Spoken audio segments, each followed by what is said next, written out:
we've got this Puritan work ethic in our country, and everybody's got to work really hard, and I mentioned this before, right? We work, and then we get to enjoy life when we retire.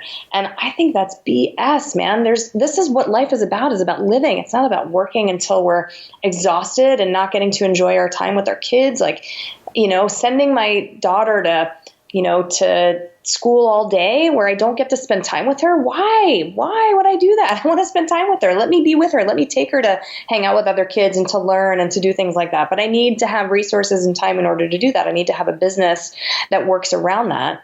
And if I'm constantly hustling, trying to make things happen, then I can't have that. And so what I learned with my GPS brain and, the way that I see things is that there are really, really efficient ways that we can be in our businesses, but we just can't see it because the human in us wants to make things difficult, and the human in us is afraid and can only see certain limited ways of doing things. I'm Srini Rao, and this is the Unmistakable Creative Podcast, where you get a window into the stories and insights of the most innovative and creative minds who've started movements, built thriving businesses, written best-selling books, and created insanely interesting art. For more, check out our 500-episode archive at unmistakablecreative.com. Amy, welcome to the Unmistakable Creative. Thanks so much for taking the time to join us. Thank you for having me. I'm so excited to be here. It is really cool to have you here. I actually came across your work by way of a number of mutual friends who all have been former guests on the Unmistakable Creative and had nothing but amazing things to say about you. So before we get into your work, I would like to start by asking you, where in the world did you grow up, and what impact did where you're from end up having on your life and your career? Oh my gosh, that's such a great question. So it's funny because I'm kind of in this full circle moment right now. I grew up in New York, in the burbs, right outside the city, 20 minutes outside of Manhattan. And people who live in Manhattan or in the boroughs always say, "Oh, you're from upstate." And I say, "No, I'm from Westchester," which is not upstate because it's 20 minutes to the city, closer, faster than even coming from Brooklyn. So so I have this awesome, amazing, beautiful, wonderful place where I grew up on the water, a really affluent town, and then I left in my 20s, and I was gone for almost 20 years, and now I'm back and getting ready to actually move upstate. But what was amazing about growing up here is New York is so diverse and is so, the energy here is different than anywhere else in the world. And I feel like, I say all the time, actually, that I'm so glad that I got to grow up here, that I got to learn to drive here, that I got to experience this kind of life where people are, there's all this diversity. There's people who are really opinionated. There's a lot of energy moving. It's really vibrant and energized. And then I got to leave and experience other things. And so, I lived in Denver for 15 years where it's a lot slower pace. And then I moved to California where it's an even slower pace there in the Central Coast to a small town. And so it's awesome because I got to have all these experiences growing up, going to the Statue of Liberty and the Museum of Natural History and all these amazing places as a kid and having those experiences, Broadway, all of that. And then got to leave and experience something different and see just how fortunate and lucky I was to grow up here. What impact did growing up in an affluent suburb of New York end up having on your overall view on careers and wealth and money? Oh my gosh, such a great question. So I grew up in an affluent area and was not affluent myself. My parents divorced when I was young, and my mom for, almost my entire, really like from the time my parents split up when I was 8 until I moved to Denver, she was just doing everything she could possibly do to keep us in our house, because she wanted us to be able to stay in the same schools and stay in the house that we grew up in. And so we never experienced that affluence, and our friends did. And, I can remember, friends on Christmas, like calling me up and saying, "Oh, I got this and I got this and I got this and I got this," and listing all the things in a TV and a, stereo and all this stuff. And I'm like, oh my God, that's amazing. And I got a turtleneck sweater that I really needed. That's fantastic. So, so it definitely created the opportunity for me to, especially as it relates to career, like the like in school, everybody just said, what you do is you go to school, you graduate, and then you go to college. And that's just what you do. And so I kind of fell in lockstep with that idea, which I think, many kids do, many, kind of normal, quote unquote, normal human beings do. And so I went to college after high school and I hated it. And I don't think I was ready to leave home. I wasn't ready to pick a career at 18, because what do you know when you're 18? I wasn't ready for any of that. And I left. And so I was in college for a semester and a half, and then I got super depressed and had to come home. And it just changed everything for me at that point, because I came home and had to figure out what I wanted to do. And that, I think, was really the first step in my journey of self-discovery and self-development, to decide, okay, well, who am I? What is important to me? What are the things that I want to do? And I went on a journey that I thought of, like, really was a journey of fulfillment in my life, but I thought was going to be found through a job, and just trying lots and lots and lots and lots and lots of different things. And so if you look at, I say all the time that if you look at my resume, it looks really haphazard and random, because I worked in retail, and I worked in fine dining, and I sold cars, and I worked for nonprofits, and I worked in banking, and I was a project manager and a strategist in corporate, and did all these different things. And none of it really makes sense in this linear fashion, because I kind of jumped here and jumped there and jumped here and jumped there. But all the while, I was really just following my gut and following my intuition, and just trying to figure things out all along the way. And what's amazing is that in the end, coming from this place where I live in a town that is wonderful, but also doesn't fit me, and was lockstep with the way of being that our society says to be, and did the things that they say to do, and then was like, no, I can't. Found my way into all these different skill sets that prepared me perfectly for what it is that I do now. So it's really interesting looking backwards, like, Steve Jobs and our mutual friend Chris Winfield always reminds me of this Steve Jobs quote, which is that you can't connect the dots looking forward, you can only connect them looking back. And so it never made sense then. I was like, I'll just try this thing, I'll just try this other thing, and let me do this thing. And now it all comes together and makes sense for where I am in this moment in time. Yeah. What did you want to be when you grew up, when you were a kid?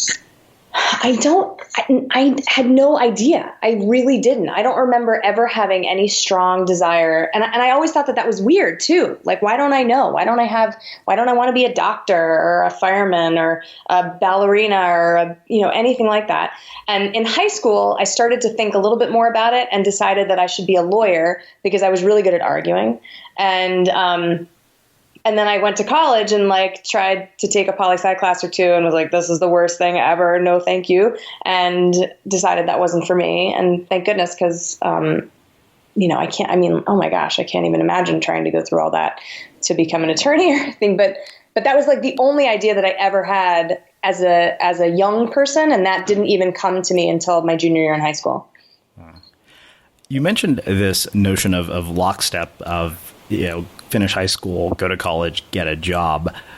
Why do you think that social program is so deeply embedded in our culture? And as somebody who stepped away from it, how do you break that?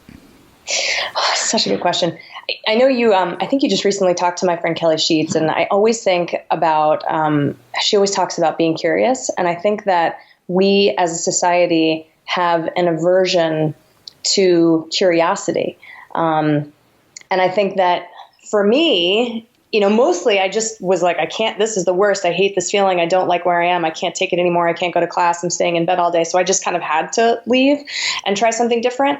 But I think that we're afraid to be curious, because we're afraid, we just don't know what's on the other side of it. And so we have these inherent, fears within us. We've got our amygdala, this awesome part of our brain that's here to keep us safe from the saber-toothed tiger around the corner. But our genetics just hasn't quite caught up with the fact that we've also got this part of us, this intuitive gut knowing that works really, really effectively when we allow ourselves to listen to it. And so the curiosity or the aversion to curiosity is because we've got this fear that there's something on the other side of making a decision that's not like the norm, that's going to put us on the outside of what's everybody going to think of me, or what might happen next, or what will my parents say if I say I don't want to go to school? What will, the other kids in school think? Like, I remember there was a girl who I went to high school with who was taking the year off. And I heard about it probably like a week before graduation. And at that point I was already committed to college and, had sent in my whatever tuition and all that stuff. And I had never heard of that. Like, the idea of taking a year off from college had never occurred to me. She was going to take the year off and travel and explore and do all these things and be, because she was curious. And so this idea, like, we just have this genetic makeup that wants to keep us safe from the things that we don't understand and the things that we don't know, and anything other than what's presented in front of us as the norm, I think can be really scary for some people. And so it requires a lot of courage and curiosity to be able to say, I'm going to try something different. I'm just going to try something different. When you quit, what was this thing that you were most afraid of? When I quit school? When you quit college, yeah. What was the thing that scared you the most? And what was the reaction from your parents? Yeah, it was really, the thing that scared me the most was what are my parents going to think? It was mostly what is my dad going to think? Because my dad was the one that was the most excited about me going and, took me on the college visits and, was paying for it and everything. And so I really was so scared. I didn't know what was going to happen. And, speaking of the fear, for most of us, I think every single one of us probably, there's some like bottommost fear that we have that if you just chase that thing down the rabbit hole all the way down, there's like one thing down there that's the main thing that we're afraid of. And for me, it's always, always, always that everybody's going to hate me. I'm going to end up alone and I'm going to die alone. And so that was the underlying fear was, oh my gosh, my dad's going to hate me. I'm going to end up alone and I'm going to die. And I couldn't articulate that then, but that was really what I was experiencing was my dad is going to hate me. I'm going to end up alone. I'm going to die. He's never going to love me again. Holy wow. What am I going to do now? And so in the end, my mom was really supportive because she, understood what that was like and had experienced it herself and had been depressed as well. And when she was in school, and so she really got it and was like, whatever you need to do, you do. And my dad eventually understood as well because he knew that I was really, just so unhappy there. And he was definitely disappointed. And that I think was part of the other fear was, oh my God, my dad's going to be disappointed in me. And so I think he was, but ultimately he eventually got over it, which is great. He still loves me now, 20 years later, which is also great. What did they do for work?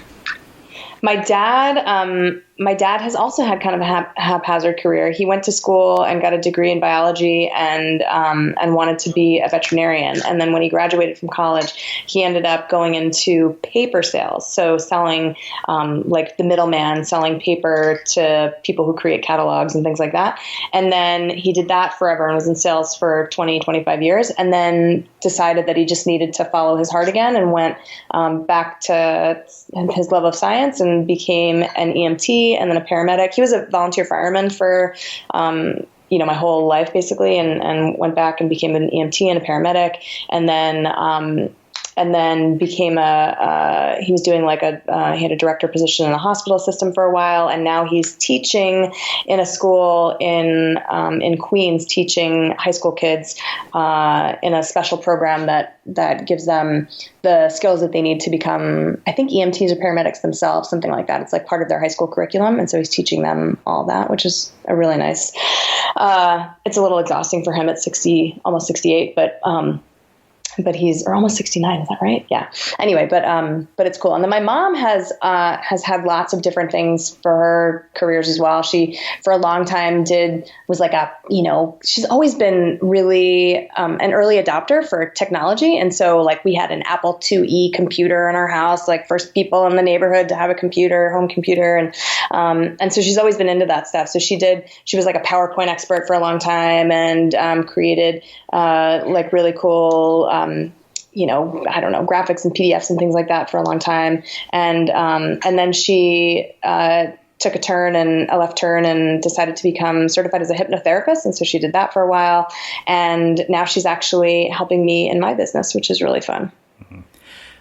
Did having parents who had such a wide variety of careers and different, things that they did as part of their career, do you think that sort of set the tone for you to be able to do it or made it easier for you to be able to do it?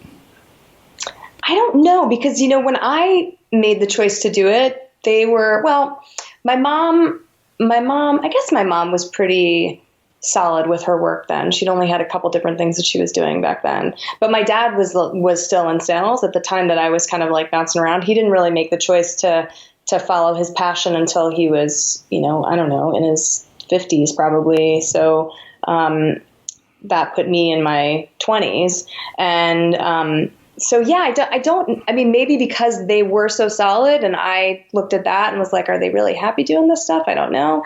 Maybe that was what kind of got me going in a different direction. I'm not really sure. They were both pretty solid doing what they were doing. And I don't know that it necessarily impacted that one way or another. I think it's just me deciding that I just like what I think I mentioned this before, that I was really looking for fulfillment in my life. And I kept thinking that a job was going to be the way to get it, because again, that's kind of the bill of goods that we're sold, is that we, especially as Americans, we do the work, we get the American dream, we retire at 65 and we can finally enjoy our lives. We work. And so I kept thinking, well, I better have a job that I really enjoy. So I just kept trying things until I found something. And I really wanted to have a career where I could be developed, like where somebody would see the potential in me. I'm somebody who sees potential everywhere, and that's just inherent in who I am. It's one of my superpowers, and I see potential in people and in their ideas.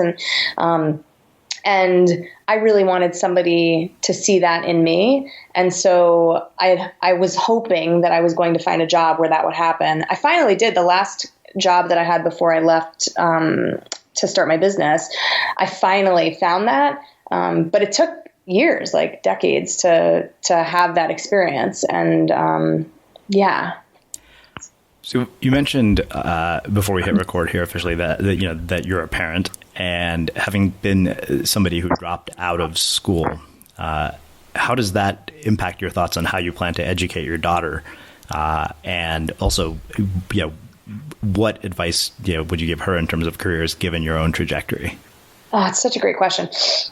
So with my daughter, I am really, really, really committed to understanding who she is and what she's really excited about in life, and letting her mostly lead the way there. I want to help guide her in her decision making. She's only 2.5 right now, but I'm really committed to figuring out what it is that she's really passionate about and helping her figure that out for herself without saying, this is the way that you have to do it because everybody else does it. I really want her to have an experience in life where she can trust herself enough to know that she can make the choices that feel good to her. And so if she wants to go to college, awesome. But I want her to decide that because that's what she wants, and not because everybody else is doing it, or because it's what somebody else is telling her she should do, or because she, saw it on TV, or because society says. I want her to really decide that this is what she wants to do because it's what makes her feel like her, like the most her that she could possibly be. So I don't really care. I don't have any commitment one way or the other. All I want is for her to experience fulfillment in her life and to be happy. And if that means that she goes to school, great. And if it doesn't, I don't know if I can curse on your podcast, but I don't effing care. I just don't. It doesn't matter. I'm not committed one way or the other. I'm only committed to her having a journey in her life that is the highest expression of who she is and who she wants to be. You dropped out. So how would you change education in a way that would have not compelled you to drop out? Oh, gosh. I think school when I was there was different than it is now. So there's lots of things that I would change about now. Like I don't intend to, I'm doing my best to try to figure out a way to educate my daughter outside of the traditional school system, because to me, it doesn't work. And so what's wrong now that I see, and I think there were elements of this then, is that we don't teach our kids to think critically or to think for themselves or to trust themselves. And that is hugely detrimental, because I know for me, I've spent the last, I mean, really 20, yeah, like 20 plus years trying to figure out how to trust myself. And that's something that we're born with. We're born with this self-trust. We're born knowing how amazing and epic and awesome we are. And we lose that. We cover it up through our life experiences. And so, the most important job that I have right now, that I do every single moment of every day, is helping my daughter understand that she can trust herself. And so I'm really careful with the language that I use around her. I say no sometimes, but most of the time I'm trying to encourage her to understand why something is a no, or why we, are going to do things differently, or, whatever. I try to explain things as often as I can so that she can critically think and understand what works and what doesn't for her, how she can trust herself and not have to feel scared. Like I know I grew up feeling immensely worried about what other people were going to think or what other people were going to say. And I don't ever want her to have that experience. And I think that so much of that comes from this feeling like we just show up, they tell us what to do, we do the things, and then we get a gold star. And that's how we define that we're good enough, that we're okay enough. But what if that's not? What if we get to define that for ourselves? Yeah. And that's what I really want for her. It's interesting because I have struggled with that idea of being worried what other people would think probably for the entirety of my life. It's something that I still think about to this day, and I think it's probably one of the most toxic social programs that we receive. But on the flip side of that, I think you have to balance that with the fact that we have to exist as social human beings and deal with other people, and trying to find the balance between those two things. How do you find that? Well, I don't have it figured out yet, but I can tell you that I totally agree. And so I think that there's, there are extremes to everything, right? You could be somebody who says, F you to everybody. I don't care. I just don't care. And I'm going to do whatever I want. And then you become, the person who lives in a cave and is perfectly happy living in a cave by themselves. But, to me, one of my, maybe my core value is connection. And so it's really, really important for me to feel connected. But I think that and that's, to others, right? I want to feel connected to other people. I want to feel connected to you in this conversation. I want to feel like your audience is connecting with me. That's really, really important to me. Relationships are really important to me. But at the same time, I think we have to start with ourselves in order to be able to create the most effective connections externally. Like, it has to come from our internal first. And so, for me, that looks like feeling like I am okay everywhere all the time, no matter how ridiculous, dramatic, uncomfortable, weird the situation with another person or people might be. I just have to know that I'm always okay. And I'm going through some stuff in my life right now that could easily be, from the external, could easily be judged as holy, wow, your whole world is colliding and collapsing, and oh my gosh, how are you doing it?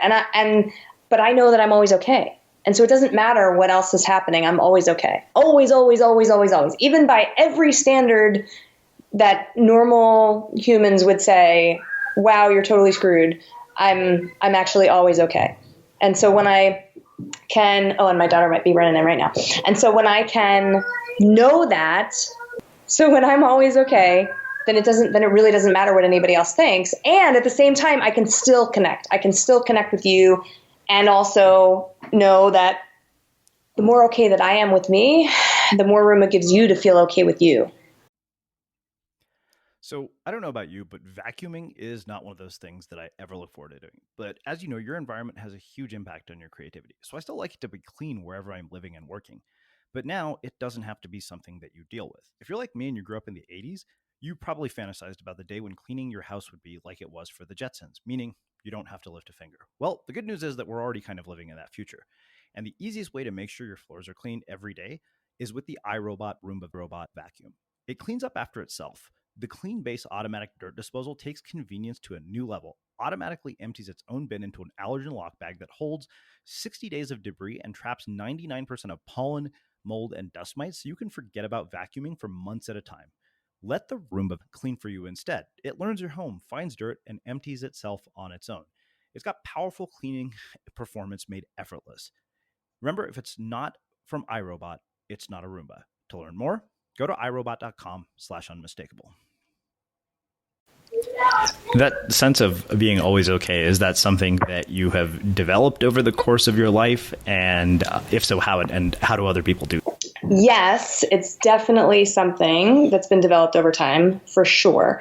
I can remember, so when I left college, I came home and was severely depressed, trying to figure my life out, didn't know where I belonged, what I was doing. I'd failed. I was a disappointment, all of those things. And so I felt like I was at the bottom of, I had hit rock bottom, really, for, to use a cliched term, but, and from there, I just became curious and I started seeking. And so it started really with therapy. I just didn't know, I was 18, 19 and was like, I guess I need to go to see a therapist. So let me go do that. So I started there.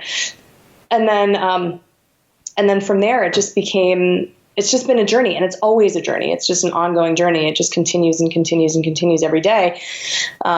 Reading books and, meeting people and connecting and having experiences. I think that for me, the most impactful tool has been awareness and creating awareness of myself and of what, watching my mind and what my mind does. And it helps so much to spend time with the right people who are also on a journey like this. So I heard that Jim Rohn quote right around the time when I started my business. So just about 5 years ago, which is, you're the average of the 5 people you spend the most time with. And it hit me right in the center of my being, because I had been thinking to myself, wow, I'm not getting traction with my business yet. And I don't really understand why. And then I heard that quote and I started to look around at who I was spending the majority of my time with. And my friends were wonderful people, but nobody was a business owner. Nobody was as driven or as passionate about making change in the world as I was.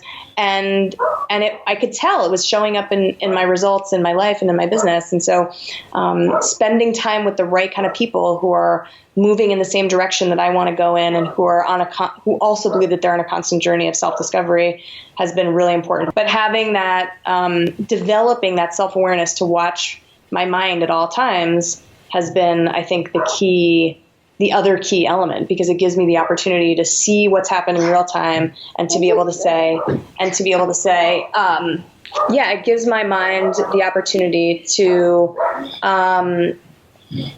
it gives me the opportunity to see what my mind is doing and to say, wow, that's just my mind. I'm actually okay. I'm actually just fine. I'm here. This is me present. There's nothing in my immediate danger, in my immediate experience that's dangerous. I'm actually just fine. And then it helps me quiet my mind. And so I think those two things, really, who you hang out with and being able to have that presence of awareness, have been the main drivers. And those are the things that I'm constantly focused on day to day, is amplifying and continuing to grow in those two areas. Wow. Earlier in our conversation, you mentioned that fulfillment was something you thought that you would get from a job.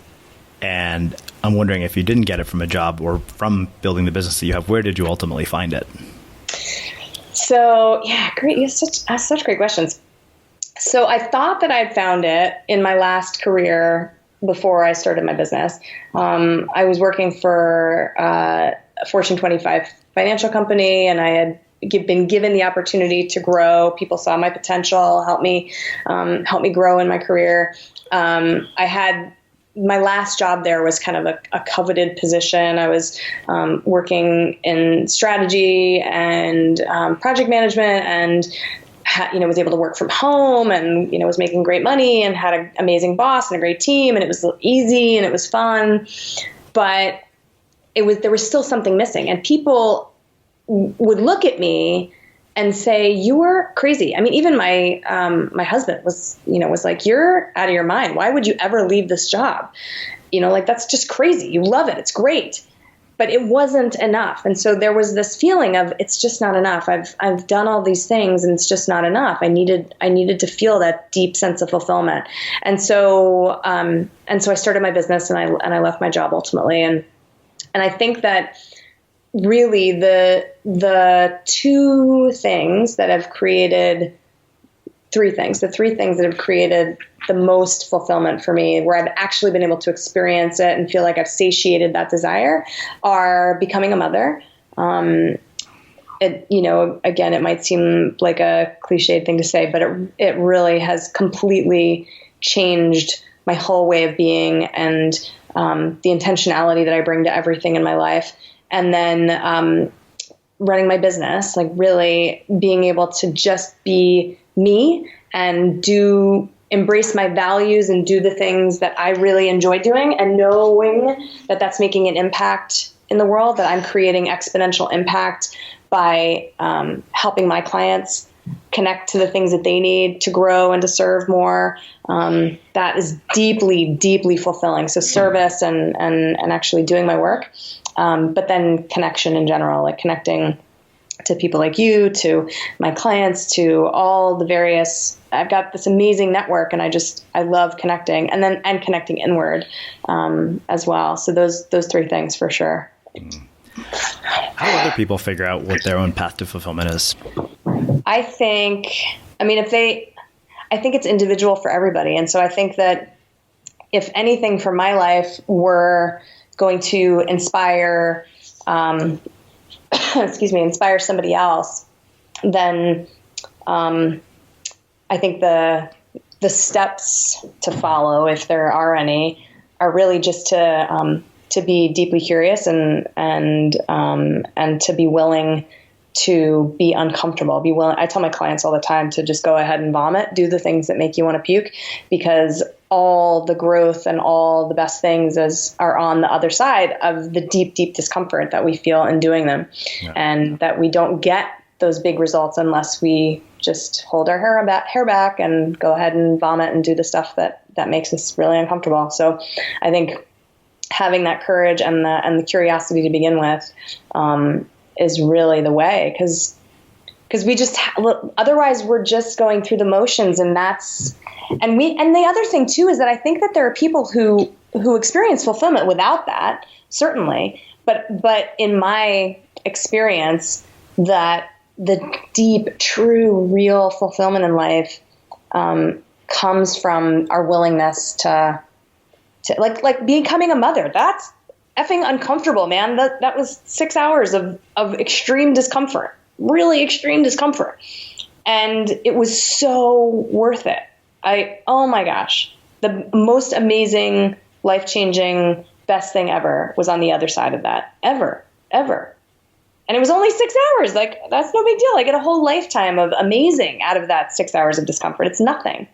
And that's really what all of these experiences are like. Every time I'm watching my mind and I notice that this feels uncomfortable. Oh gosh, I don't really want to reach out to that person and, make that connection, because I really do want it. And I know that there's really great things on the other side of it, but it makes me uncomfortable. And I feel like they're going to judge me, or I don't know what's going to happen, or maybe I am going to actually get the result that I really want. And then what does that mean? And what might happen then? And oh my gosh. And I watch my mind, and then I go, okay, this is just my mind, and I can do it, and I'm going to be okay. And oh, by the way, the growth that I really want is on the other side of it. I want that fulfillment. So let me just go and do the thing. And then it's fine. And then I go, and then I'm always going, think to myself, what the hell was I waiting for? It was so stupid. It was so silly. Well, let's do this. Let's shift gears. I want to actually talk about your work, which we haven't really gotten to. We've kind of danced around the edges of it. I had a chance to meet you in person, and it was funny because I walked away from it thinking, I know you personally now, but I don't know a lot about you in a professional context. But I did spend some time doing some research on you, and a couple of questions come up. You've had all these meandering careers. You mentioned the idea of only being able to connect the dots looking back, and I'm wondering if you have found a through line from all of these various work experiences. And then I want to get into this notion of hustle free, which I know is a big part of your message. And, I think the thing that stood out to me on either your about page or one of your pages was hustle free and $64,000 in a week. I thought, okay, wait a minute. How'd those two things happen in the same time? So like 3 questions in one. Okay. Tell me, what was the first part again? I missed the first part. When you look back at all these various careers, what do you think has been the through line? So I think that I don't know that there's necessarily a through line so much as it was skill sets all coming together to build the trifecta of awesome that creates what I'm able to do now. And really, if there were a through line, it's just that I trusted my intuition to say, all right, cool, I'll try this thing. No idea why I'm going to try it, but I'm going to try it. And at the time, I don't think I could have, like if somebody had told me then that I was trusting my gut, I would have, and that was actually a skill worth having or a quality worth patting myself on the back for, I would have been like, whatever, I just need a job, man. But I really did. I was listening to myself, to my inner guidance. And so that would have been the through line. But then there were all these skills that I got. So like working in fine dining, I learned about amazing customer service and how to give, an amazing client experience. When I sold cars, I learned how to be really deeply curious and to qualify people and to understand what they need and how to match them with, what they need and want with what we have and available and finding them the right resources. Working in nonprofits, I've learned a ton about how to bootstrap and do things, without much direction. And then working in strategy and project management, I finally was able to put I say that I have a GPS brain. I call it a GPS brain. When somebody tells me something that they want to create or something that they're trying to do, my brain kicks into gear and I see a map form of all the ways that are like shortest and most effective and fun ways to get to that end result that they want to create. And so all those things put together help me evolve in my business in the various ways that I now run my business. And so when I started my business, I thought that I was just going to be a life coach. I had heard about that and thought, I give great advice. I'm really good at giving advice. I should just do that. And I couldn't get the business off the ground. For a year, I was hustling and trying and couldn't figure it out. And I could not make any money. I made, I think, $60 in revenue my first year, and not profit, revenue. But I learned a ton because I was like taking courses and working with a high level coach and doing all these things. And I learned a ton about marketing and online business and lead generation and all that stuff. But like taking my skill set of strategy, I would talk to other entrepreneur friends and I'd sit with them for 15 minutes and help them map out an entire strategy to create something, an offering or whatever. I remember sitting in a hotel room with some friends once and my friend was like really stuck on how to, plan out this retreat that she wanted to put together and sell. And I was like, well, let's just talk about it. And so and in like 12 minutes, we had the whole thing planned out. I mapped it all out for her. And she was like, how did you do that? And they were like, why aren't you doing that for your business? And so my business took a turn then because I didn't even realize that it was a skill set. I thought everybody's brains worked this way, that everyone can see in maps. I had no idea that was something just my own. And so then I started doing business strategy, marketing strategy for entrepreneurs and continued to kind of chug along, finally started to make some money and figure out the business thing. The $64,000 week. I'm trying to remember which came first, whether the idea for Hustle Free came first or the other. I can't remember. But what I realized was that I don't really think it's necessary. Like this is another thing, speaking of conforming to social norms. We've got this Puritan work ethic in our country and everybody's got to work really hard and and I mentioned this before, right? We work, and then we get to enjoy life when we retire. And I think that's BS, man. This is what life is about living. It's not about working until we're exhausted and not getting to enjoy our time with our kids. Like, sending my daughter to school all day where I don't get to spend time with her. Why would I do that? I want to spend time with her. Let me be with her. Let me take her to hang out with other kids and to learn and to do things like that. But I need to have resources and time in order to do that. I need to have a business that works around that. And if I'm constantly hustling, trying to make things happen, then I can't have that. And so what I learned with my GPS brain and, the way that I see things is that there are really, really efficient ways that we can be in our businesses. But we just can't see it because the human in us wants to make things difficult, and the human in us is afraid and can only see certain limited ways of doing things. And so I kept seeing these patterns in my clients too, where they'd say, especially as it relates to marketing, that they'd want to create a funnel and do all this stuff so that, they could ultimately get more clients. And I'm like, well, that's great, but what's the goal? What's the end result that you want? Because that's what, like, once I can see the end result, then I can create the most efficient way to get there. So what's the end result? And they'd say, I want more clients. And I'd say, great. So you want to create this funnel thing. And I know it makes sense because everybody says they have to have one, and everybody's doing it, and you got to build it up. But there's like 6,000 steps to build that funnel. You got to, decide what the opt-in is going to be. You got to build it out. You got to create it. You got to have a place for it to live. You got to create the lead page. You got to write the copy. You got to find the images. You got to design it. You got to build it. You got to create the Facebook ad that's going to run traffic to it. And you got to write the copy for that and find it. And there's like so many. And then you got to have a nurture sequence and blah, blah, blah, blah, blah, blah, blah, blah, and like a million steps before you ever get to even making the offer for somebody to become your client. And so if the goal is, I want more clients, there's got to be an easier way than creating this 6,000 step process and having to build it and hustle and do all that work. What if you could say, I don't know, like make a list of people that you think might make good clients and invite them on the journey? That's like 2 steps. And so I kept seeing that there were all these more efficient, more effective ways that were also more fun. Because here's the other thing that we do is that we try to fit ourselves into everybody else's box and blueprint and definition of what works and what we're supposed to be doing. Because we don't know, especially if we're, newer in business, or if we're trying to, zig and zag and like try something new and get new results in our business if we're growing. We think, okay, well, let me try something new.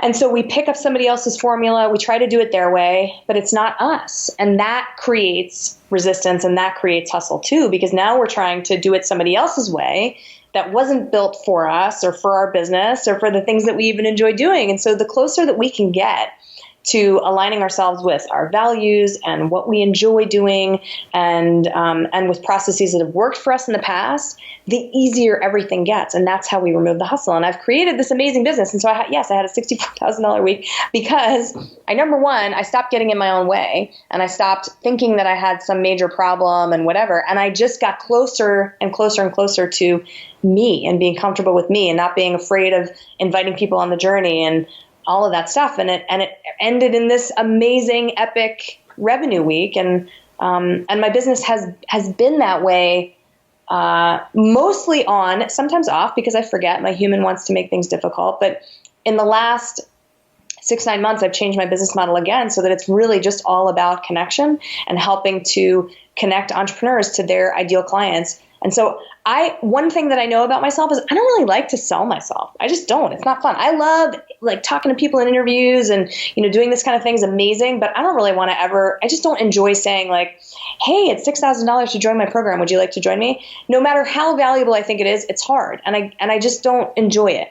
What I really enjoy doing though is talking about everybody else that I know that's epic and amazing. And I know a lot of epic and amazing people who get results. They get amazing results for their clients. And so that's what I really want to do is just talk about other people and how awesome they are and connect them to the people that they can serve. So that, because I know that entrepreneurs like us, people who are mission driven and who are, creating amazing things to help people, like we're the ones that are actually going to change the world here. And so the more that I can help other entrepreneurs be successful by connecting them to the amazing people that I know that actually can help them get results, help them get more clients, help them serve more in the world, that's the secret, special, amazing sauce that's going to help us actually achieve the result of changing the world. I have no idea if I answered your question because I feel like I took a total left turn somewhere down the road and like we've gone completely off track. But that's, I think, kind of gets to what you were asking about. Yeah, no, you definitely did. It sounds to me like you have really found what your zone of genius is as a result of being able to see the most efficient path for somebody to get to what they're trying to accomplish. And how do you help people find their own zone of genius or find what that thing is for them? That's a really good question too. So I don't really help other people find that. I mean, I think that the people that come to me these days, especially because, now what I do so much more is I use that GPS brain to see the best the best connections to make for people. I think that as entrepreneurs, it's really easy for us. I don't know if this is true of you, but it was definitely true of me, and has been before. It's really easy to go searching for the right solutions that we need in our businesses and the right resources, but then not know what they are. And we were talking about this a little bit before we started recording too. Like, you're talking about how you're hiring people to help you with your book launch because, that's actually something that you've learned that you need. And so I'm guessing that you probably asked around and vetted before you hired somebody. Yeah. Right. And so a lot of times for entrepreneurs who aren't as well connected as you or I are, that's hard to do because we don't know where to find the people. We search on Google. We look in Facebook groups. We just kind of stumble on things. If we click a shiny Facebook ad that seems really like they've got great marketing and stuff. And it's really easy to find resources that don't necessarily get the results that these entrepreneurs need and want. And because I know so many people that I've vetted who are so valuable, like our friend Chris Winfield, who's amazing at getting people publicity and PR. He's like the master at that. My friend Majid, who's the most epic rock star public speaking coach you've ever met. Like, there's all these people that I know who are amazing at what they do. And so I think it's really easy as entrepreneurs to get sidetracked and to not know where to how to connect to those things. And so I use my GPS brain now. Oh, and to think that we need the wrong thing at the wrong time. Like, so often, like I was saying about the funnel, like we think we need a funnel, or we think we need to fix our website, or we think we need to do XYZ thing to get ABC result, when in reality, the most efficient way is to, do this other thing instead, to like go find somebody to help get you more exposure to get the leads, or because that's going to be way more fun and exciting for you. And so if I can help, like the people that I help, they know already what their zone of genius is. They're really clear on that, and they just want to help more people with it. And I'm here to just help them either find those people or find the resources that they need to help them find more of those people. A few final questions for you. This is something that I've been asking a lot of people, I think, mainly because of a 40th birthday coming up. But I'm wondering, has your definition of success changed with age? Definitely has. Because, to me, life is just evolution. And so I think definitions of everything change over time. And I'm so excited to see what it'll mean 5 years from now. But it certainly has, because I think, thinking back to the conversation earlier about being, a high school student who thought she had to go to college and get a job and figure that out at 18 when you don't know an effing thing about anything in life.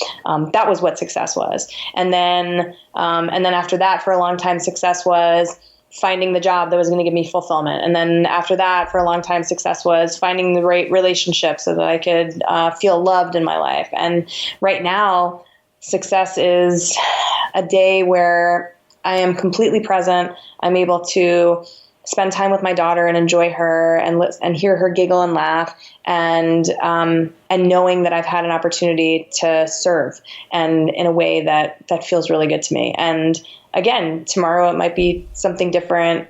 A year from now, I'm sure it'll be something different. But the more me that I can be and the more present that I can be right now, that's what the definition of success is for me. Wow. Well, this has been really, really great. And I have one last question for you, which is how we finish all of our interviews at the Unmistakable Creative. What do you think it is that makes somebody or something unmistakable?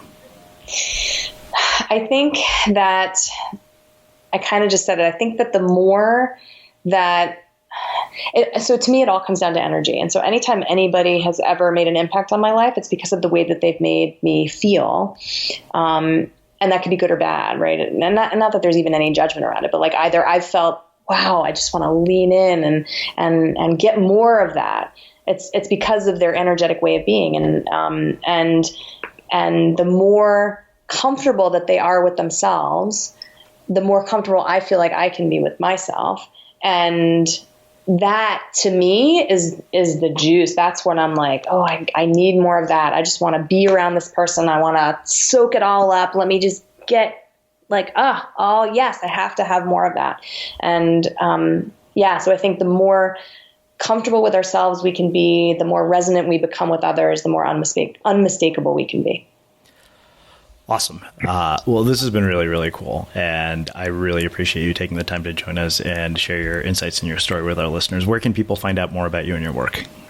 Thanks, Srini. This has been awesome. Thank you so much for having me and for having August pop in and join us as well. But best way to find me is on amybirks.com, or you can search for me on Facebook and join my We Get Results community. That's an awesome place where I get to feature a new super friend every month, one of my awesome people in my network who get amazing results for entrepreneurs. And it's a really fun place with just lots and lots and lots of value happening. So they can find me at amybirks.com or on Facebook in the We Get Results community.